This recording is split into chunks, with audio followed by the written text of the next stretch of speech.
12 महीना पिछले साल ही हुआ।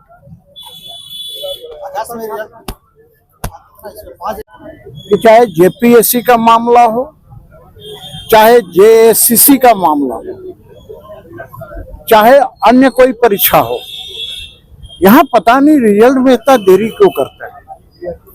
असल में हमें जब लगता है ये सेटिंग गेटिंग करते होंगे, पैसा लेकर यहाँ बहुत सेटिंग गेटिंग होता है। और अभी भी तो कितने लोगों पर केस चल रहा है भाई, सीबीआई का केस है, कितने लोगों पर सीबीआई का केस है कि कैसे सेटिंग गेटिंग करके हो गए।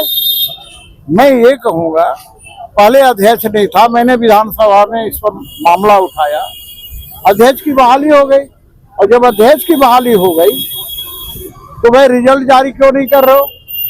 और प्रत्येक वर्ष रिजल्ट जारी होना चाहिए। आपका रिजल्ट जारी नहीं करते हो, 2-2 साल 3-3 साल लटका के रखते हो, तो छात्रों का भविष्य अंधकारमय हो जाता है। जो जेपीएससी के लिए तैयारी कर रहा है और यदि उसका उम्र सीमा पार कर जाएगा तो कहाँ नौकरी के लिए दर दर भटकेगा।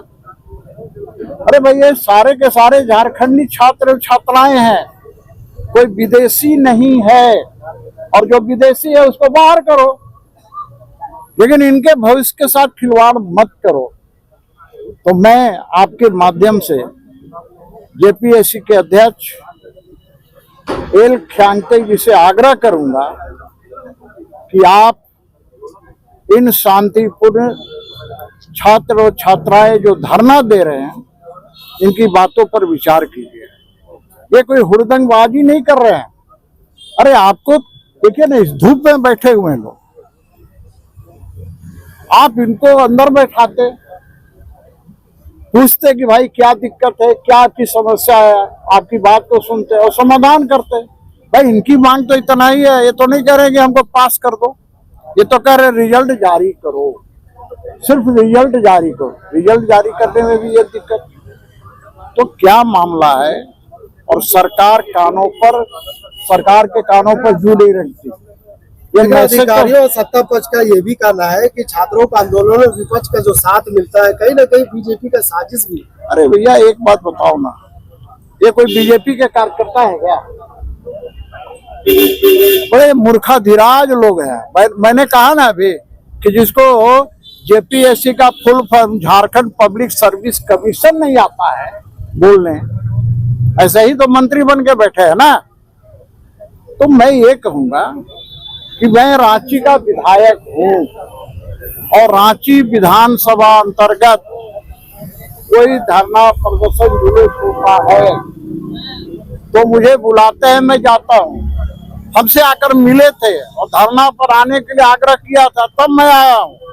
मैं ऐसा थोड़े हूँ कि जहाँ धरना देखता हूँ वहां पर पहुंच जाता हूँ, ऐसा भी तो नहीं है भाई। धरना तो रोज गवर्नर हाउस के पास होता है, जब वहां से बुलाते हैं, चाहे वो हमारे दिव्यांग लोग हैं वो भी धरना पर बैठते हैं, बुलाते हैं, मैं जाता हूँ, मैं जाऊंगा, मेरा दायित्व है।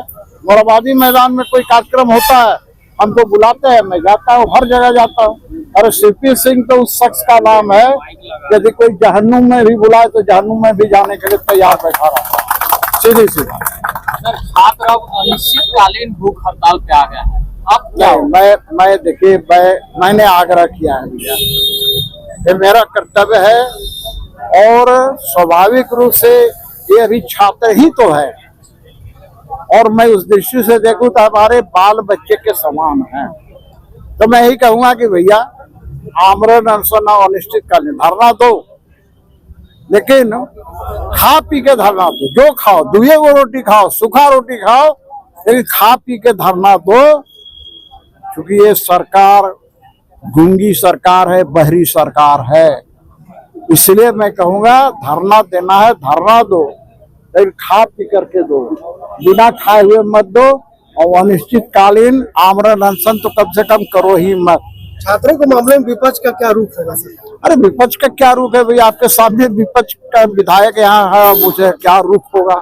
अरे भैया रुख, मैं इनके साथ समर्थन में हूँ, मैं इनके साथ कदम से कदम मिलाकर चलने के लिए तैयार हूँ, इनकी मांगे जाएंगे। लेकिन दुर्भाग्य इस बात का कि जेपीएससी पर विश्वास इसलिए नहीं होता है लोगों को क्योंकि ये यहाँ हर साल रिजल्ट नहीं होता। कई लोगों का तो उम्र पार हो जाता है। तो मैं यही कहूंगा, जितने अभ्यर्थी है आप रिजल्ट दीजिए ताकि ये अभ्यर्थी जो सफल होंगे वो ट्रेनिंग करेंगे और झारखंड सरकार की सेवा करेंगे। और जो अभ्यर्थी किसी कारण असफल हो गए वो फिर से तैयारी करके परीक्षा दें। लेकिन एक ही का रिजल्ट नहीं निकलेगा तो तैयारी क्या करेंगे भाई, वो तो आशा में बैठे रहेंगे।